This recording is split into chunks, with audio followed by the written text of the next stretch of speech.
साम्राज्य न्यूज, सामान्यांचा असामान्य आवाज। आषाढी वारी म्हणजे जिल्हा प्रशासन, जिल्हा परिषद, पोलीस प्रशासनाच्या कामाचे कस लागते।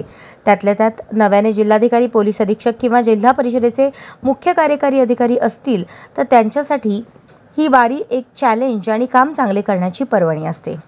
अधिकारी यामध्ये किती मन लावून काम करतो याची सुद्धा दखल घेतली जाते। जिल्हा परिषदेचे मुख्य कार्यकारी अधिकारी कुलदीप जंगम यांची ही पहिलीच वारी। जंगम यांनी वारकऱ्यांच्या सेवेत कुठेही कसर ठेवली नाही। त्यांना अनुभवी अतिरिक्त मुख्य कार्यकारी अधिकारी संदीप कोहिनकर यांनी साथ दिली।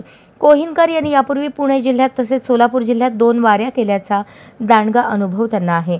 वारकऱ्यांची सेवा हीच खरी विठ्ठलाची सेवा हे ब्रीदवाक्य घेऊनच यंदाची आषाढी वारी संपूर्ण जिल्हा परिषदेने पूर्ण केल्याचे पाहायला मिळाले।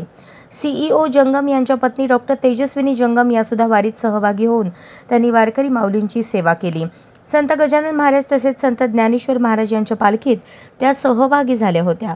आषाढी वारीत जिल्हा परिषदेचा आरोग्य विभाग, बांधकाम विभाग, महिला बालकल्याण, ग्रामपंचायत विभाग, पाणी व स्वच्छता विभाग, ग्रामीण पाणी पुरवठा विभाग यांच्यावर मोठी जबाबदारी असते।